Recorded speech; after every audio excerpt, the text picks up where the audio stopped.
सुस्वागतम सुस्वागतम सुस्वागतम।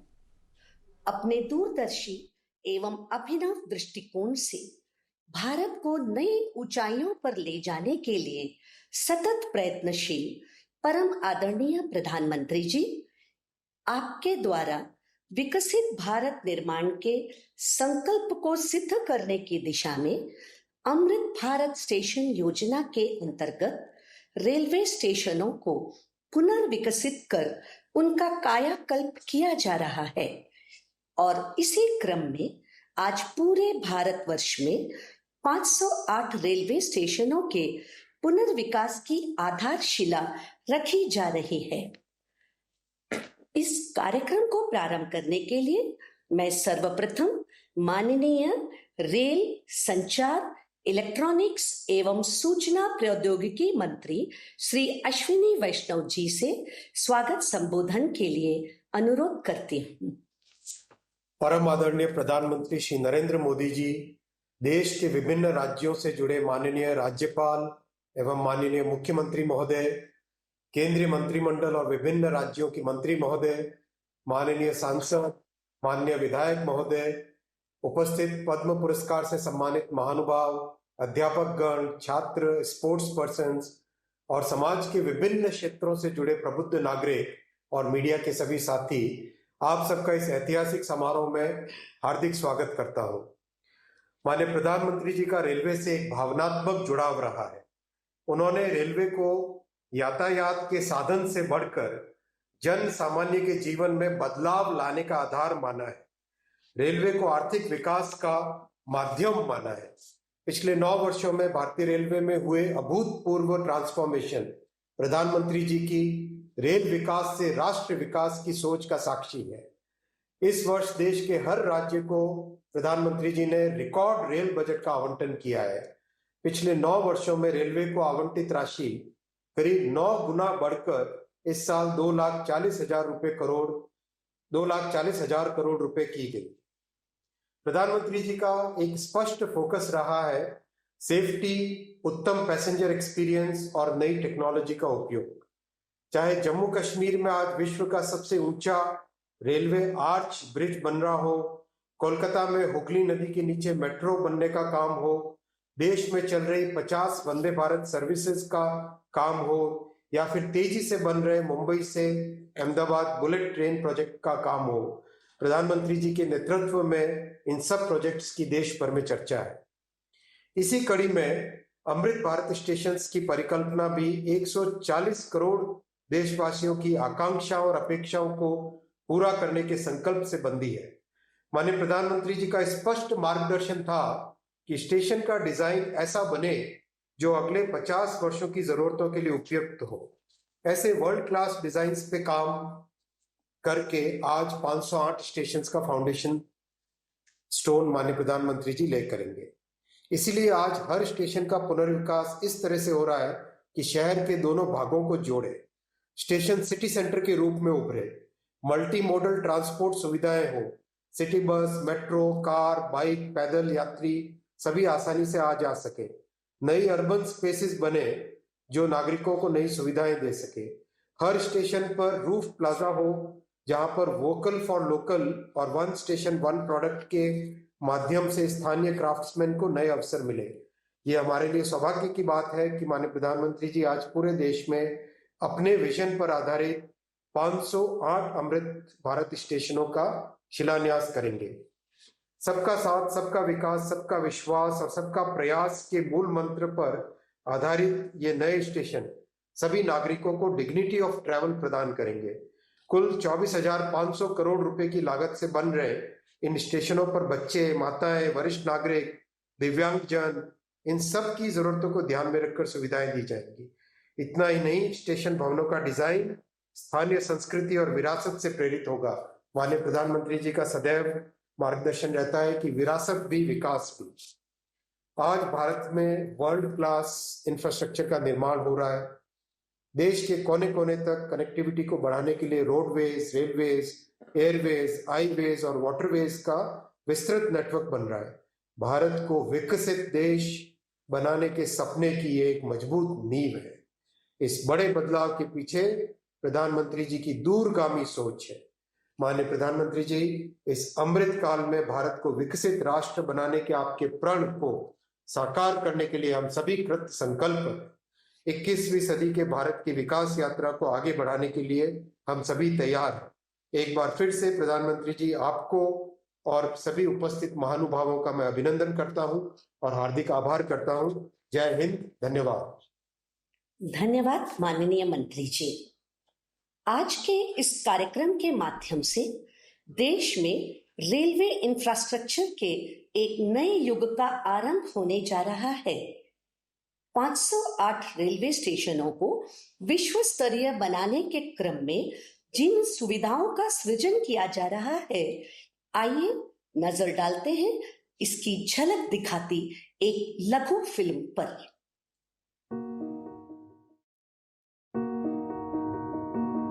मैं भारत का रेलवे स्टेशन, गरीब, मिडिल क्लास, साधारण लोग मेरे मेहमान होते हैं। मैं सबके लिए सोचता हूं, लेकिन अंग्रेजों के जमाने से मेरे लिए सोच गरीब ही होती थी। अब गरीब लोग धक्के नहीं खाएंगे तो और कौन खाएगा? गरीब थोड़े ही एसी की हवा खाएगा, वो तो लंबी सीढ़ियां चढ़ेगा, अपने बुजुर्ग माँ बाप को भी कष्ट से चढ़ाएगा। साधारण आदमी कहां एयरपोर्ट से सुविधा पाएगा? भले मैं देश की अर्थव्यवस्था का बहुत बड़ा इंजन हूं, लेकिन मॉडर्न बड़ा इंफ्रास्ट्रक्चर तो बड़े लोगों के लिए बनेगा। देश का साधारण आदमी तो स्टेशनों पर पार्किंग से लेकर हर चीज के लिए धक्के ही खाएगा। चलो मान लो रेलवे स्टेशनों का उत्थान भी होगा, तो वो भी केवल मुंबई दिल्ली में होगा। कहां छोटे शहरों के स्टेशनों का नंबर लगेगा? भारत के रेलवे स्टेशनों की ये कड़वी हकीकत होती थी, पर इस स्थिति को बदलने का बीड़ा उठाया हमारे प्रधानमंत्री नरेंद्र मोदी जी ने। स्वयं बचपन में रेलवे स्टेशन पर चाय बेचकर पिता का हाथ बटाने वाले बालक ने देश के हर आम नागरिक के लिए एक बड़ा सपना देखा, भारत के रेलवे स्टेशनों की काया पलट का।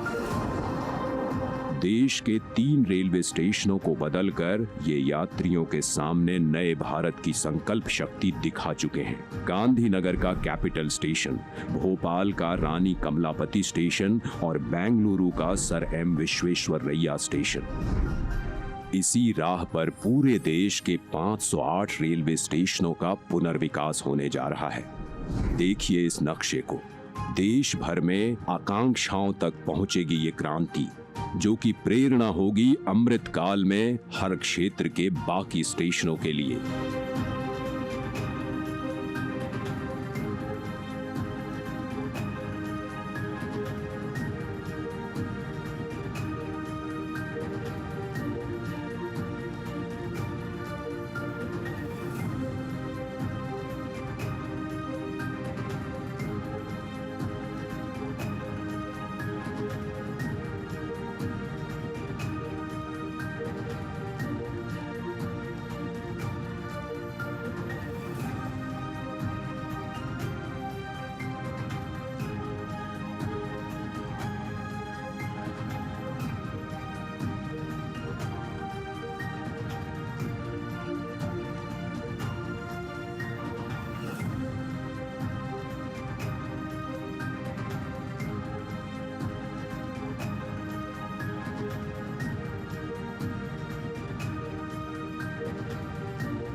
इसीलिए प्रधानमंत्री जी ने अमृत काल में नए भारत के इस सपने को नाम दिया है अमृत भारत स्टेशन। भारत की महानता, समानता और आधुनिकता का प्रतीक। सपना बड़ा तो फंड भी बड़ा। जो रेलवे बजट 2014 में 65,000 करोड़ का हुआ करता था, वो आज है 2,40,000 करोड़ का, जिसमें से 508 स्टेशनों के पुनर्विकास के लिए दिए जा रहे हैं लगभग 25,000 करोड़। लक्ष्य यही है कि सामान्य यात्रियों को बेहतर सुविधा मिले, काम के लिए आना जाना आसान हो। पता है, अन्य देशों की तरह हमारे देश के रेलवे स्टेशन केवल रेलवे स्टेशन नहीं होते, यहाँ इमोशन भी है, यादें भी, ठिठोलियां भी और राहत भी। सांस्कृतिक आदान प्रदान के केंद्र भी होते हैं हमारे स्टेशन।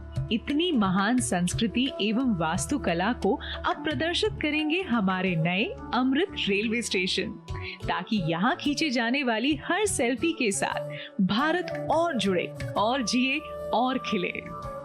ऐसे शानदार स्टेशन पहले लोग विदेशों में ही देखते थे।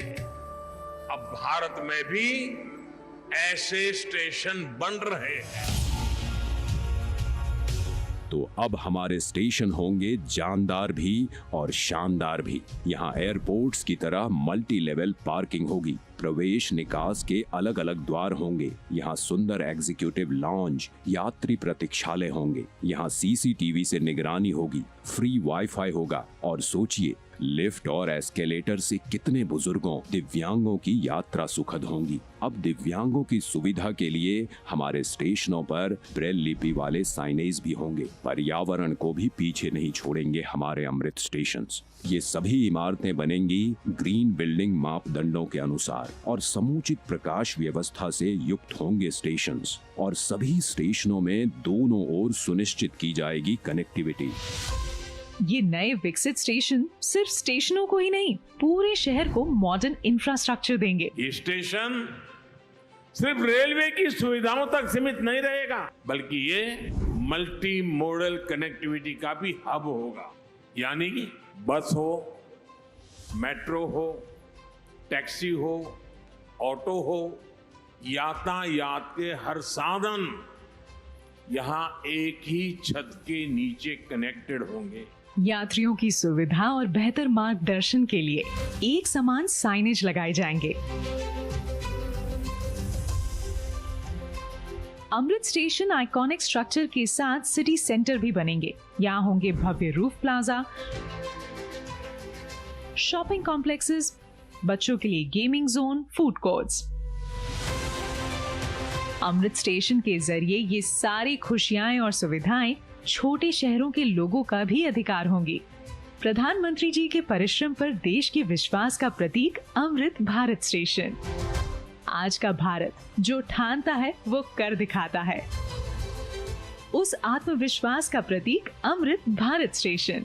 भारत की महानता, समानता और आधुनिकता का प्रतीक अमृत भारत स्टेशन। जय हिंद।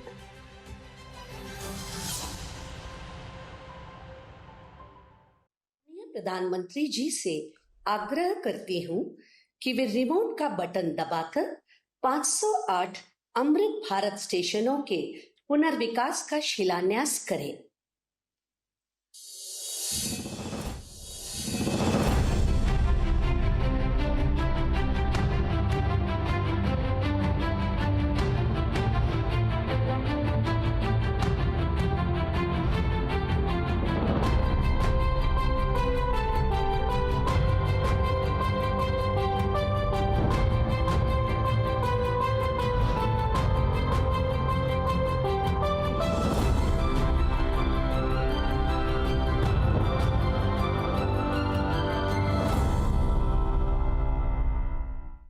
मैं आदरणीय प्रधानमंत्री जी से विनम्र निवेदन करती हूं कि इस ऐतिहासिक अवसर पर अपने प्रेरणादायी उद्बोधन से हम सभी का मार्गदर्शन करें।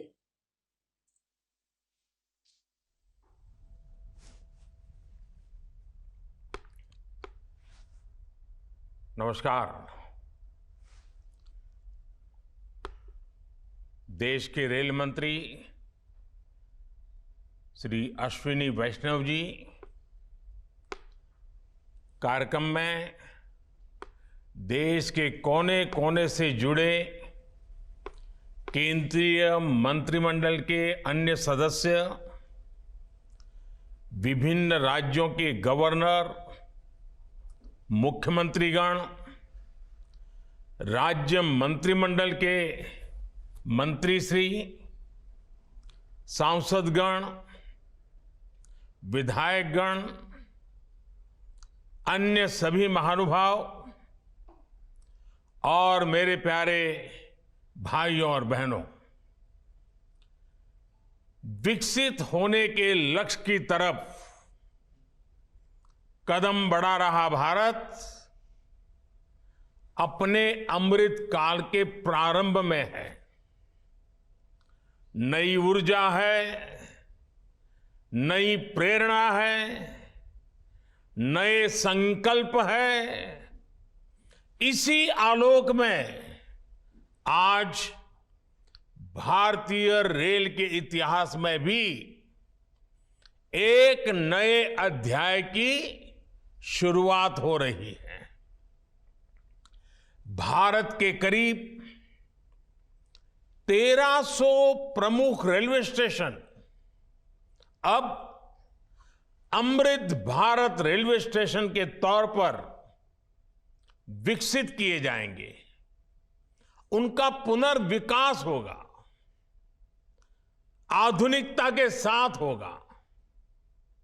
इसमें से आज 508 अमृत भारत स्टेशनों के पुनर्निर्माण का काम शुरू हो रहा है और इन 508 अमृत भारत स्टेशन के नवनिर्माण पर करीब 25,000 करोड़ रुपए खर्च किए जाएंगे।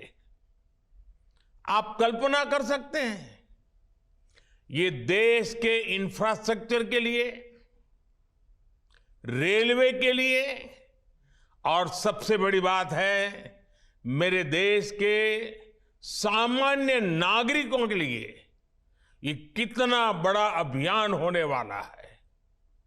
इसका लाभ देश के लगभग सभी राज्यों को मिलेगा। जैसे यूपी में इसके लिए करीब 4,500 करोड़ रुपए के खर्च से 55 अमृत स्टेशन को विकसित किया जाएगा। राजस्थान के भी 55 railway station Amrit Bharat station बनेंगे।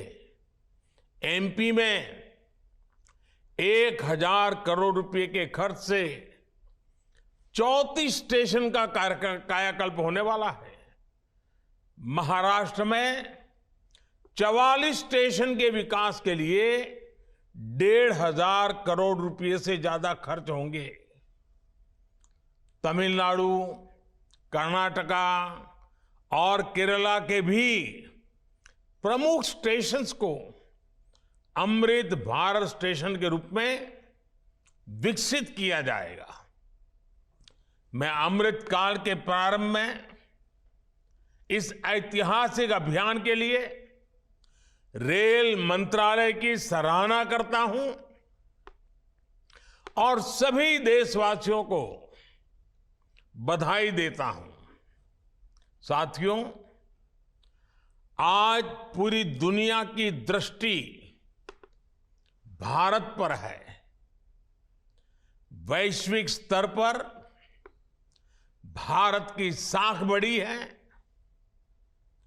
भारत को लेकर दुनिया का रवैया बदला है और इसकी दो प्रमुख बातें हैं, दो मुख्य वजह हैं। पहली, आप देशवासी, भारत के लोगों ने करीब करीब 3 दशक बाद, 30 साल बाद देश में पूर्ण बहुमत की सरकार बनाई। वो पहली वजह। और दूसरी वजह है पूर्ण बहुमत की सरकार उसी स्पष्टता के साथ जनता जनार्दन की उनकी भावना का आदर करते हुए बड़े बड़े निर्णय लिए, चुनौतियों के स्थायी समाधान के लिए अविरत काम किया। आज भारतीय रेलवे भी इसका प्रतीक बन चुकी है। बीते वर्षों में रेलवे में ही जितना काम हुआ है, उसके आंकड़े, उसकी जानकारी हर किसी को प्रसन्न भी करती हैं, हैरान भी कर देती हैं। जैसे दुनिया में south Africa, Ukraine, Poland, UK और स्वीडन जैसे देशों में जितना रेल नेटवर्क है, उससे ज्यादा रेल ट्रैक हमारे देश में इन 9 वर्षों में बिछाए गए हैं। आप कल्पना करिए स्केल। साउथ कोरिया, न्यूजीलैंड और ऑस्ट्रेलिया जैसे देशों का जितना रेल नेटवर्क है, उससे ज्यादा ट्रैक भारत ने अकेले पिछले साल बनाए हैं। एक साल में भारत में आज आधुनिक ट्रेनों की संख्या भी तेजी से बढ़ रही है। आज देश का लक्ष्य है कि रेलवे की यात्रा हर यात्री के लिए, हर नागरिक के लिए सुलभ भी हो और सुखद भी हो। अब ट्रेन से लेकर स्टेशन तक आपको एक बेहतर, एक उम्दा से उम्दा एक्सपीरियंस देने का प्रयास है। प्लेटफॉर्म्स पर बैठने के लिए बेहतर सीटें लग रही हैं, अच्छे वेटिंग रूम बनाए जा रहे हैं। आज देश के हजारों रेलवे स्टेशनों पर मुफ्त वाईफाई की सुविधा है। हमने देखा है इस मुफ्त इंटरनेट का कितने ही युवाओं ने लाभ उठाया है। पढ़ाई करके वो अब बहुत कुछ अपने जीवन में सिद्धियां प्राप्त कर चुके हैं। साथियों, ये इतनी बड़ी सिद्धियां हैं, जिस प्रकार से रेलवे में काम हुआ है, किसी भी पीएम का मन कर जाएगा कि इनका जिक्र 15 अगस्त को लाल किले से करें। और जब 15 अगस्त सामने है तो मन बहुत ही लालायित होता है कि उसी दिन इसकी चर्चा करूं। लेकिन आज ये इतना विराट आयोजन हो रहा है, देश के कोने कोने से लोग जुड़े हैं, इसलिए मैं अभी ही इस बात पर इतने विस्तार से चर्चा कर रहा हूं। साथियों, रेलवे को हमारे देश की लाइफलाइन कहा जाता है, लेकिन इसके साथ ही हमारे शहरों की पहचान भी शहर के रेलवे स्टेशन से जुड़ी होती है। समय के साथ ये रेलवे स्टेशन अब हार्ट ऑफ द सिटी बन गए हैं। शहर की सारी प्रमुख गतिविधियां रेलवे स्टेशनों के आसपास ही होती हैं।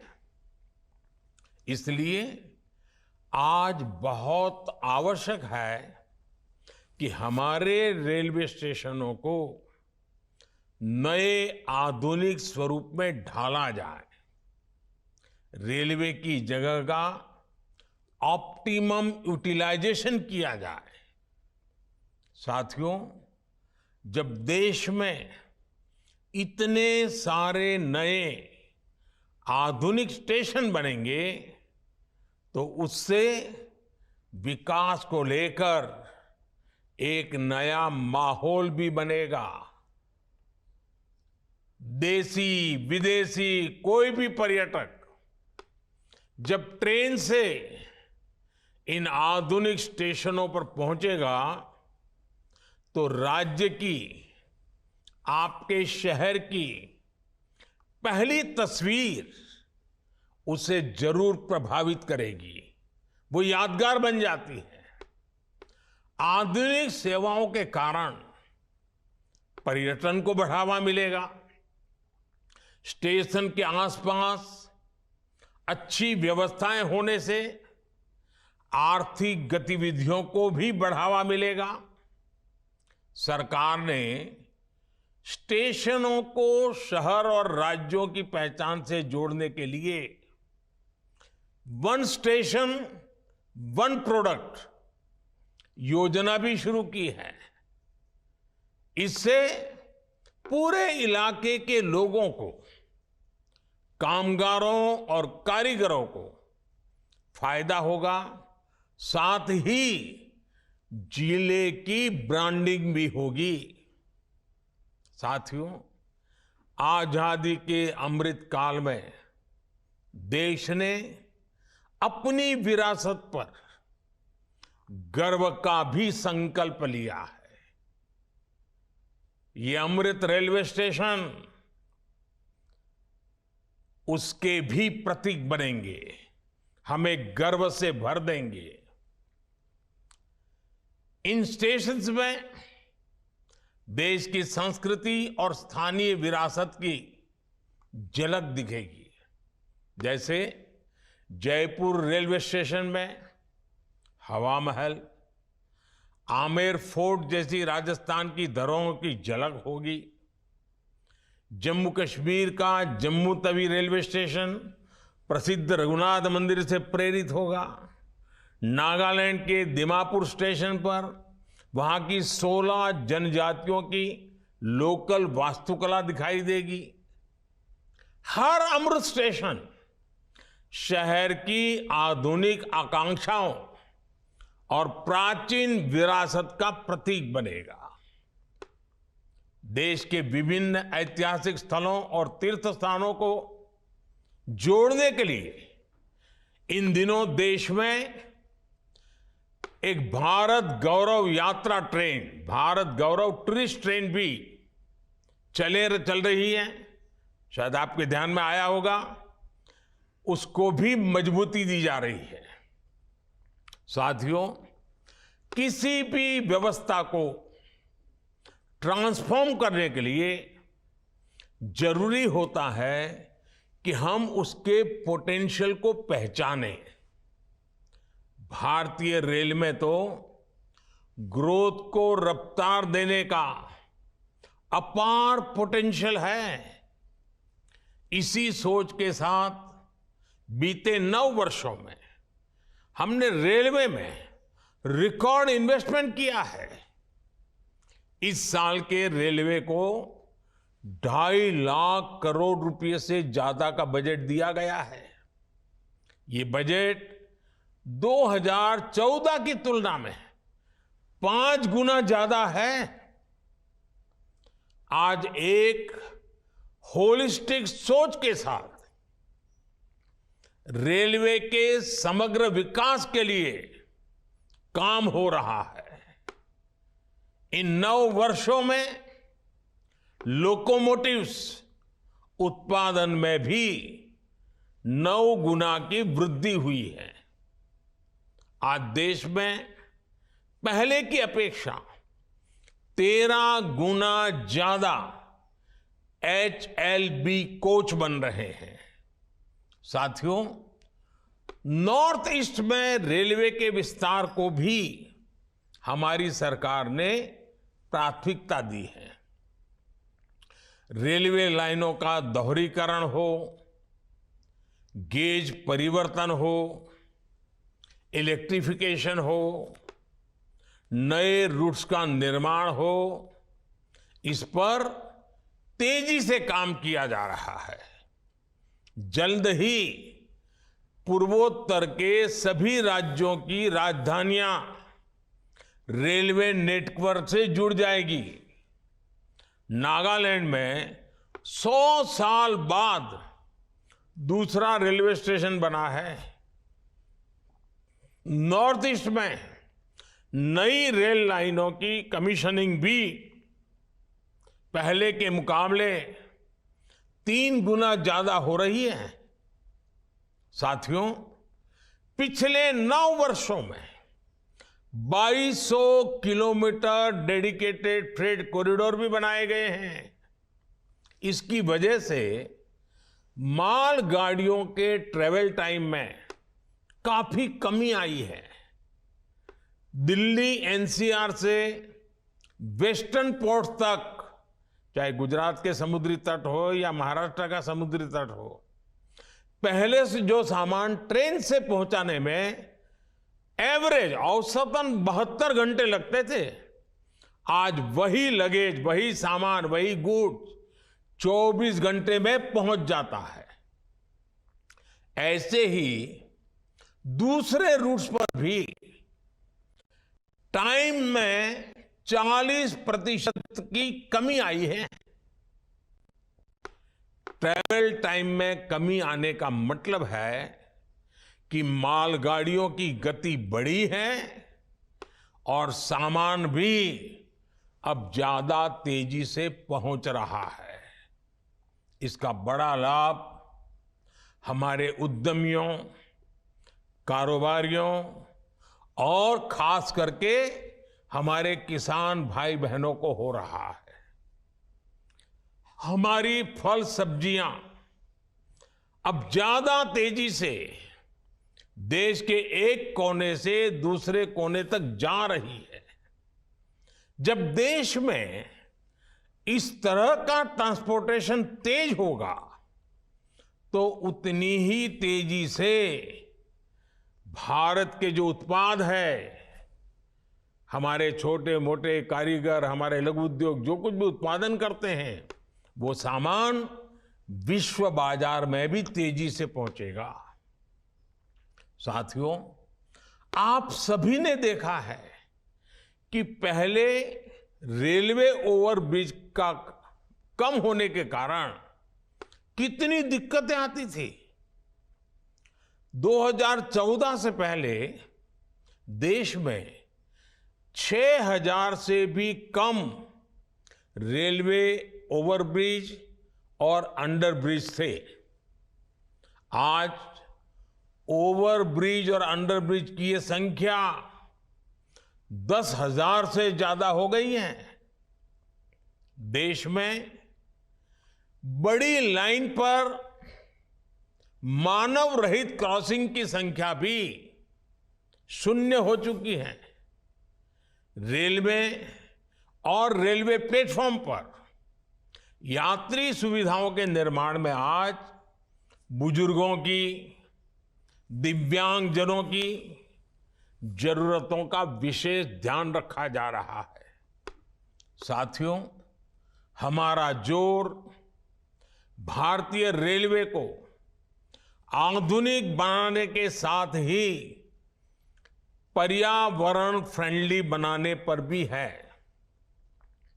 बहुत जल्द भारत के 100% रेल ट्रैक्स इलेक्ट्रिफाइड होने जा रहे हैं, यानी कुछ ही वर्षों में भारत की सारी ट्रेनें सिर्फ बिजली से चला करेगी। इससे पर्यावरण की कितनी बड़ी मदद होगी, आप अंदाजा लगा सकते हैं। 9 वर्षों में सोलर पैनल से बिजली बनाने वाले रेलवे स्टेशनों की संख्या भी 1200 से ज्यादा हो गई है। लक्ष्य यही है कि आने वाले समय में सभी स्टेशन ग्रीन एनर्जी बनाएं। हमारी ट्रेनों के करीब करीब 70,000 डिब्बे, 70,000 कोचेज में एलईडी लाइट्स लगाई जा चुकी हैं। ट्रेनों में बायो टॉयलेट्स की संख्या भी 2014 के मुकाबले अब 28 गुना ज्यादा हो गई है। ये जितने अमृत स्टेशन बनेंगे, ये भी ग्रीन बिल्डिंग्स के मानकों को पूरा करेंगे। 2030 तक भारत एक ऐसा देश होगा जिसकी रेलवे नेट जीरो एमिशन पर चलेगी। साथियों, रेल ने दशकों से हमें अपनों से मिलने का बहुत बड़ा अभियान चलाया है, काम किया है। एक प्रकार से देश को जोड़ने का भी काम किया है। अब ये हमारी जिम्मेदारी है कि हम रेल को एक बेहतर पहचान और आधुनिक भविष्य से जोड़ें और रेल की रक्षा, व्यवस्थाओं की रक्षा, सुविधाओं की रक्षा, स्वच्छता की रक्षा, एक नागरिक के नाते उस कर्तव्य को हमें निभाना। अमृतकाल कर्तव्य काल भी है, लेकिन साथियों कुछ बातें जब हम देखते हैं तो मन को पीड़ा भी होती है। दुर्भाग्य से हमारे देश में विपक्ष का एक धड़ा आज भी पुराने ढर्रे पर चल रहा है। वो आज भी खुद तो कुछ करेंगे नहीं और किसी को करने भी न देंगे, न काम करेंगे न करने देंगे। ये रवैये पर अड़े हुए हैं।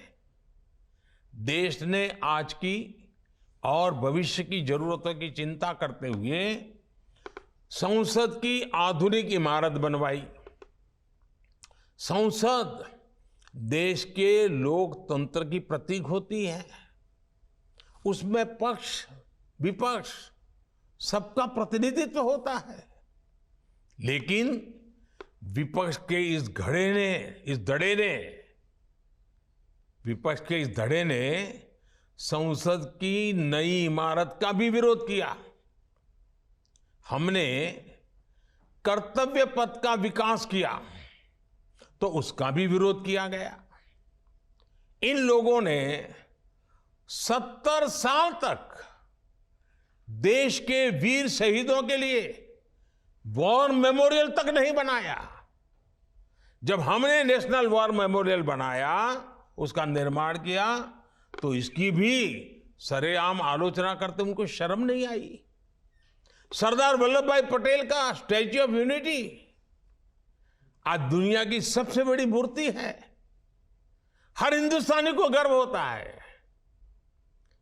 और कुछ राजनीतिक दल चुनाव के समय तो सरदार साहब को याद कर लेते हैं, लेकिन आज तक इनका एक भी बड़ा नेता स्टैच्यू ऑफ यूनिटी में जाकर के सरदार साहब की इस भव्य प्रतिमा के न दर्शन किए न उन्हें नमन किया है। लेकिन साथियों, हमने देश के विकास को इस सकारात्मक राजनीति से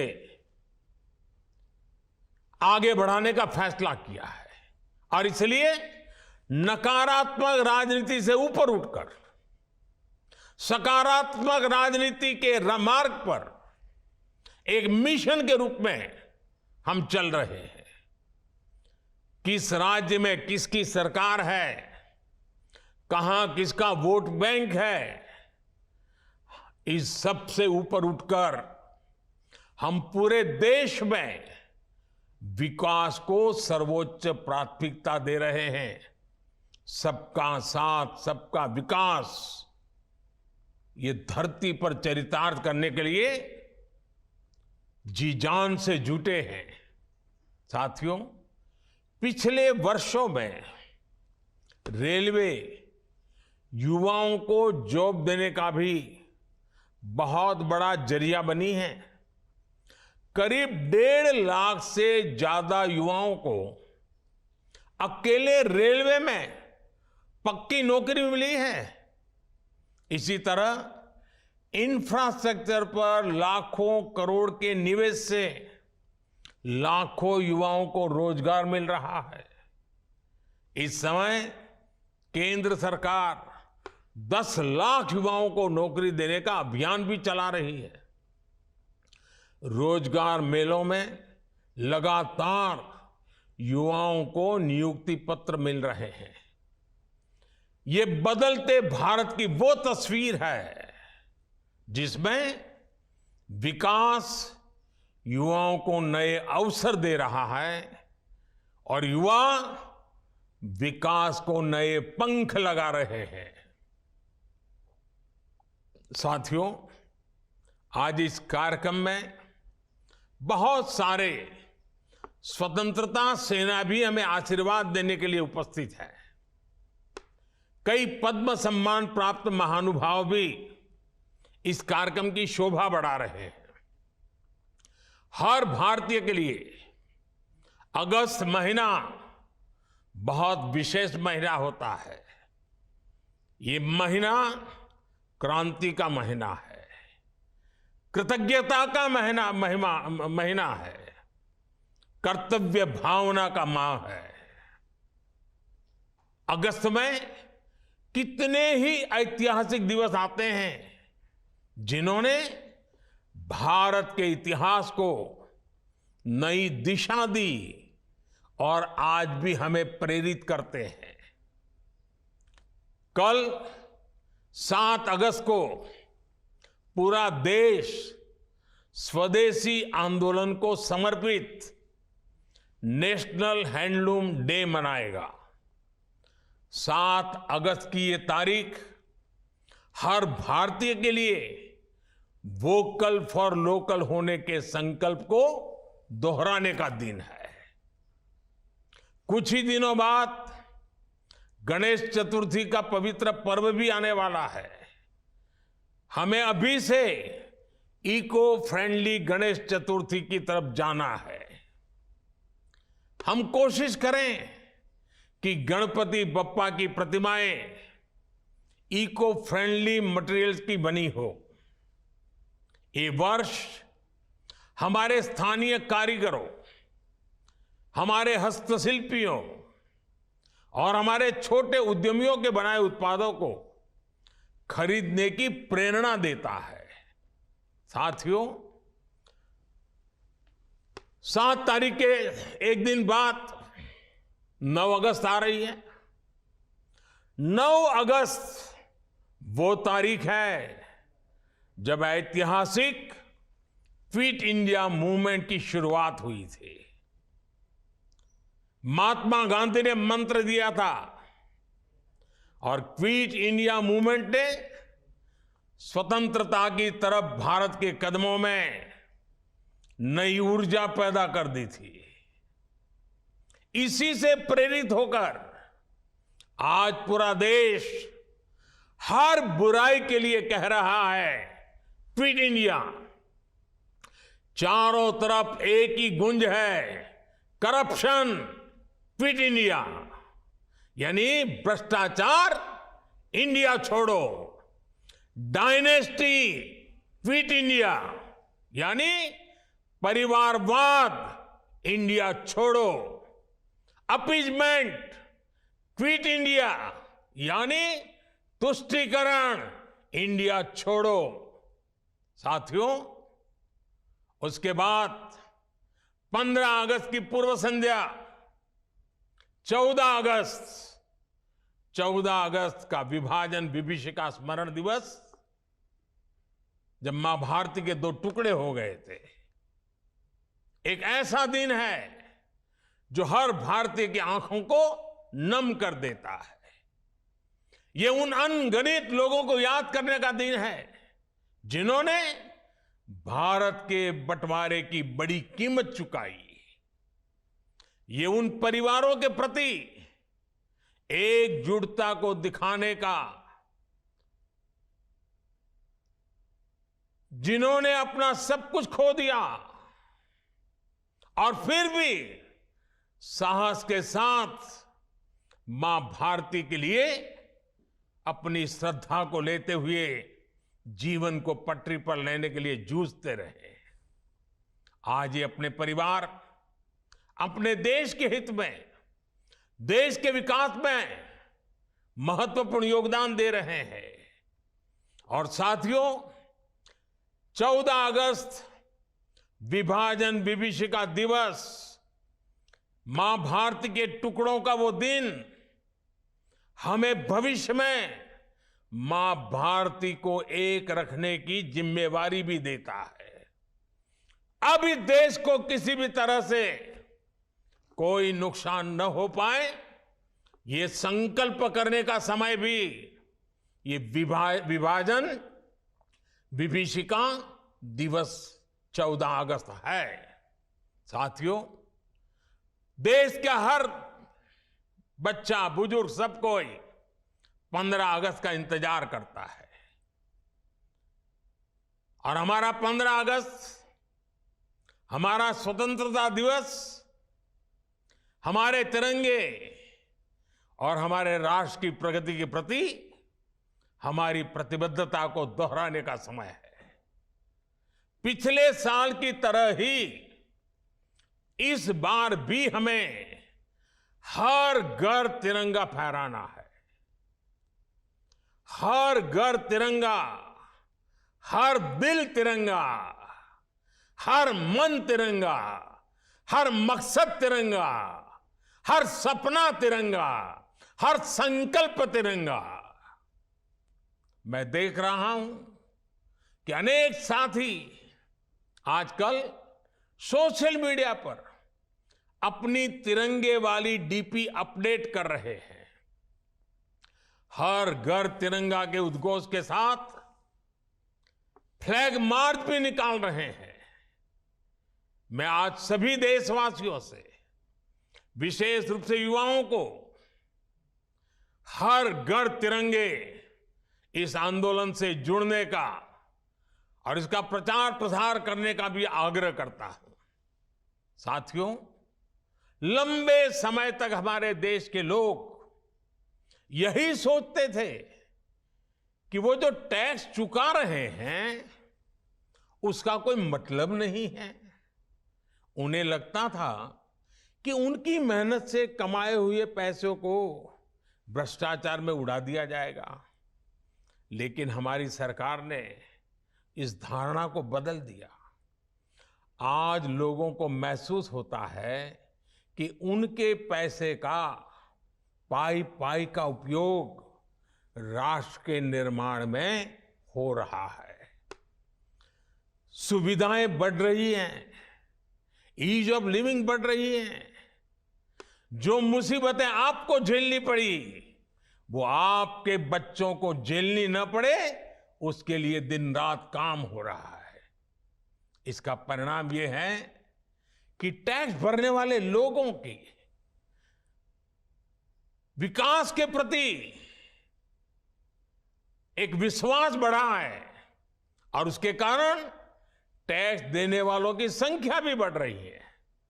एक समय था जब देश में 2 लाख रुपए की इनकम पर टैक्स लग जाता था। आज ये मोदी की गारंटी देखिए, आज 7 लाख रुपए तक की इनकम पर कोई टैक्स नहीं लगता। इसके बावजूद देश में जमा होने वाली इनकम टैक्स की राशि भी लगातार बढ़ रही है, जो विकास के काम आ रही है। इसका स्पष्ट संदेश है कि देश में मध्यम वर्ग का दायरा लगातार बढ़ रहा है। अभी 5 दिन पहले ही इनकम टैक्स रिटर्न भरने की आखिरी तारीख गुजरी है। इस साल हमने देखा है कि इनकम टैक्स रिटर्न भरने वालों की संख्या 16% बढ़ी है। ये दिखाता है कि लोगों का देश की सरकार पर, देश में हो रहे नवनिर्माण पर और विकास की कितनी जरूरत है, इस बात पर भरोसा कितना बढ़ रहा है। लोग आज देख रहे हैं कि देश में किस तरह रेलवे का कायाकल्प हो रहा है, मेट्रो का विस्तार हो रहा है। लोग आज देख रहे हैं कि देश में किस तरह एक के बाद एक नए एक्सप्रेसवे बनाए जा रहे हैं।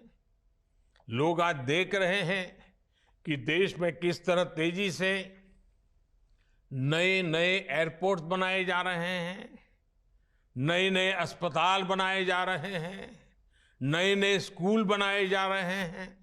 जब लोग इस तरह का बदलाव देखते हैं तो ये एहसास और मजबूत होता है कि उनके पैसे से नए भारत का निर्माण हो रहा है, आपके बच्चों के उज्जवल भविष्य की गारंटी।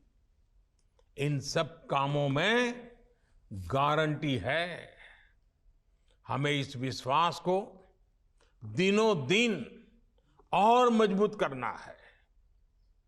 और भाई बहनों, ये जो 508 रेलवे स्टेशनों का आधुनिकीकरण हुआ है ना, ये भी उसी दिशा में उठाया गया कदम है।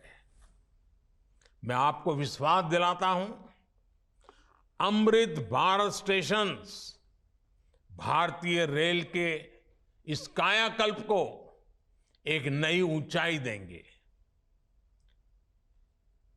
आओ, इस क्रांति के महीने में हम सभी हिंदुस्तानी नए संकल्पों के साथ 2047 में, जब देश आजादी के 100 साल मनाएगा, भारत को विकसित बनाने के लिए एक नागरिक के नाते मेरी जो भी जिम्मेवारी है उसको अवश्य पूर्ण करूंगा। इस संकल्प के साथ आप सबका बहुत बहुत धन्यवाद, बहुत बहुत शुभकामनाएं।